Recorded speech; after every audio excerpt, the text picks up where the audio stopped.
Na 'n besonderse mooi sonsondergang soos gesien vanuit die Tafelberg 'n webkamera, het mistige toestande vinnig versprei allangs die Weskus en die moederstad en het nog meer digte mis deur die loop van die dag versprei oor dele van die Weskaap en dit bly mistig oornag tot Woensdagoggend, so hier is jou voorspelling.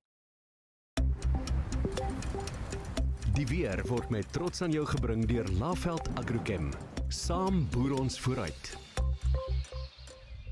Dit gaan nie net mistig wees oor die Weskus en in Kaapstad nie, maar ons verwag ook digte mis oornag tot Woensdagoggend hier in dele van die Weskaap, die Suidkus, miskolle in die Karoo, die Oos-Kaap, KwaZulu-Natal en allangs die oostelike platoe. En dan vroeg die oggend kan ligdryp voorkom hier in dele van die Karoo, in die omgewing van Appington, asook daar die suidelike Drakensberge en Lesotho.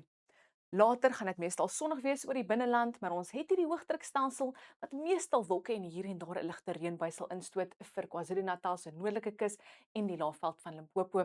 En dit raak gedeeltelik bewolk in die noordooste met heelwat hoëvlakwolke wat sal beweeg oor die weste voor 'n sterker koufront wat teen laat donderdag die suidweskus sal tref en 'n reënbui versprei oor die suidweste. Hy word gejaag deur 'n tweede front so vroeg Vrydagoggend 'n swaar reënbui moontlik in plekke, maar hy gaan vinnig wegbeweeg met die tweede front wat ook maar vinnig verswak en net ligte reënbui deur die loop van Vrydag sal veroorsaak allangs die suidkus, maar meestal droog oor die res van Suid-Afrika. Ligte winde Woensdagoggend en dit is hoekom ons mistige toestande veroorsaak omdat dit so rustig is die oggend. Later gaan 'n noordoostewind optel hier allangs die ooskus en hy gaan ook winderig begin waai hier in dele van Namakwaland en dit gaan nou bergwindtoestande veroorsaak vir die omgewing, so ons gaan later sien dit gaan bo-gemiddeld warm wees vir die tyd van die jaar in daai omgewing. Dan teen donderdag voor daai front gaan sterk noord-noordwestewinde waai allangs die Weskus en 'n noordewind gaan ook fris begin waai oor die sentrale gebiede van Suid-Afrika, so 'n winderige dag vir groot gedeeltes van die land. Soos daai tweede front die eerste een jaag gaan 'n sterk westewind met onstuimige see versprei allangs die suidkus. Hy gaan ook optel hier oor die suide met 'n sterk rukwinde teen tye en 'n matige noordweste briesie wat gaan waai teen tye in die ooste. Yskou begin aan jou Woensdagoggend vir Suid-Afrika met ligte rypende plekke in die Karoo en daar in die Oos-Kaap en minimum temperature net so rondom 5 grade die oggend vir die Vrystaat. Dan teen die middag is dit steeds koelerig in die blou skakering met maksimum temperature wat nie 20 bereik nie, so rondom 20 vir Gauteng, middel 20s vir die Laagveld en KwaZulu-Natal se kus, maar nou hier in die Weskus en dele van Namakwa se kus gaan dit heelwat warmer wees as gevolg van daai bergwinde soos genoem met 29 Alexander Bay en 28 in Vredendal.